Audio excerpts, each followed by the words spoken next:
Right now I want to introduce Bird Colonel, and that's important. Mike Morrow. He's retired 33 years. He's also a Desert Storm, Afghan and Iraq veteran. He lives in Grafton, and we're proud to have him. And he's also recipient of the Bronze Star Medal. Colonel Morrow.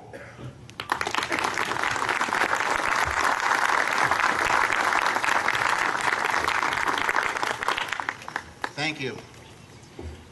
I'm pleased to see so many people here this morning to honor our fallen servicemen and servicewomen. When I was asked to give this Memorial Day speech, my first thought was, I am humbled to be able to honor those who have died defending our freedom. The Jerseyville Memorial Day ceremony is rotated every year amongst the armed services to organize. And this year, the United States Marine Corps had the honor of orchestrating this event. Let's give them a big round of applause and a Semper Fi.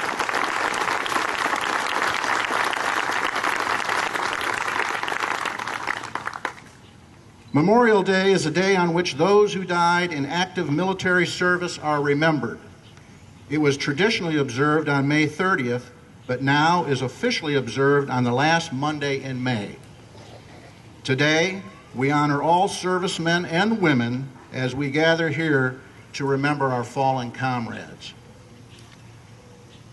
There are many stories of servicemen and servicewomen who gave their lives for our country that need to be told and remembered today. I would like to tell you one of those stories. My father, Richard P. Morrow, was a young 18-year-old sailor who served on the U.S. Navy destroyer USS Fletcher DD-445 in the Pacific Theater of Operations in World War II from 1944 through the end of the war. On February 14, 1945, the USS Fletcher was assisting mine-sweeping operations prior to the U.S. landings on Corregidor Island in Manila Bay. My father was a gunner's mate on a 40-millimeter gun. His gun crew was on the side of the ship that was watching the U.S. Navy mine-sweeping ship clear mines in the bay near the Bataan Peninsula. Suddenly and unexpectedly, a hidden Japanese shore battery of heavy artillery opened fire on the unprotected minesweeper. The minesweeper was hit by several rounds of enemy fire, causing the ship to burn and rapidly take on water. The USS Fletcher immediately went to full power and put herself between the sinking ship and the hidden enemy shore battery. Stopping dead in the water, she began to rescue the sailors on the sinking ship. My father's gun was facing the enemy shore, and they, along with every gun on the Fletcher's port side, commenced firing on the hidden enemy location. The rescue operations continued under heavy enemy fire. My father remembered vividly what happened next. The Fletcher was hit by an enemy shell that exploded in the number 1 gun turret, killing the entire crew and wounding numerous sailors on deck near the vicinity. Fragments from the enemy shell penetrated the number 1 gun ammunition magazine deep inside the front of the ship, igniting several powder cases. Black, thick, acrid smoke was billowing out of the number 1 gun turret as wounded sailors were being quickly pulled from the area, and the remaining gun crews stood by their stations and continued to fight. The noise from the Fletcher's guns and the billowing smoke from the magazine fire combined to produce a deafening and mind-numbing effect on those sailors that were topside. My father was very close to the number 1 turret, and he remembered that through the smoke, he saw one of his friends lying on the deck with both of his legs blown off. My father was terrified. All the sailors knew that the fire was in the ammunition magazine and that at any moment the entire ship could blow up. My father said he thought about abandoning ship, but no one had given them the order. So they continued to do what they were trained to do. They stayed by their stations and they continued to fight.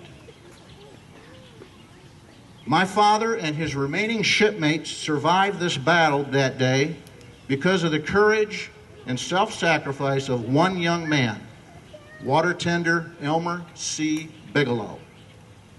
Bigelow was topside on the front of the ship near the burning ammunition magazine. He knew that at any moment the fire would reach the rest of the powder casings in the hold and blow up the entire ship. Time was critical, so Elmer made the conscious decision not to take the precious minutes needed to don his rescue breathing apparatus. Instead, he picked up a pair of handheld fire extinguishers and he headed towards the inferno. He immediately climbed down a small entry shaft into the ammunition magazine to face the heart of the fire in a resolute attempt to quell the raging flames. He plunged through the blinding smoke billowing out of the magazine hatch and dropped into the blazing compartment.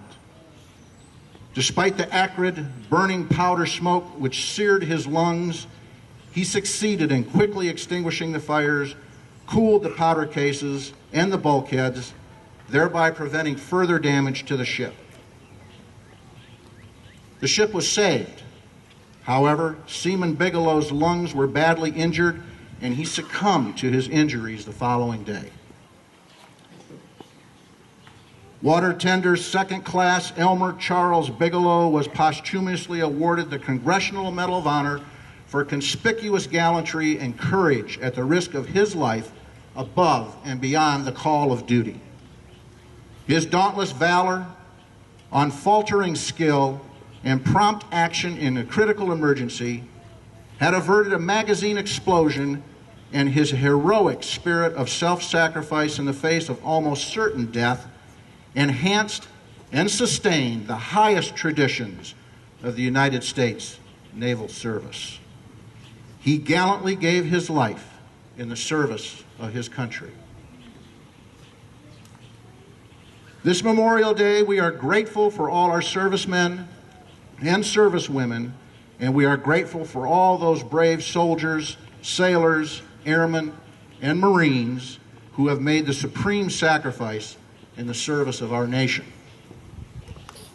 I am personally grateful for Water Tender Second Class Charles Elmer Bigelow's personal sacrifice, for without it, I would not be standing before you today.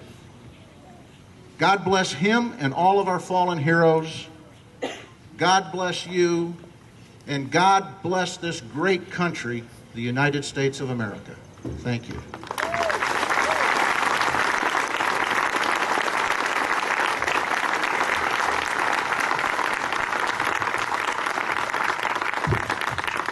Thank you, Colonel.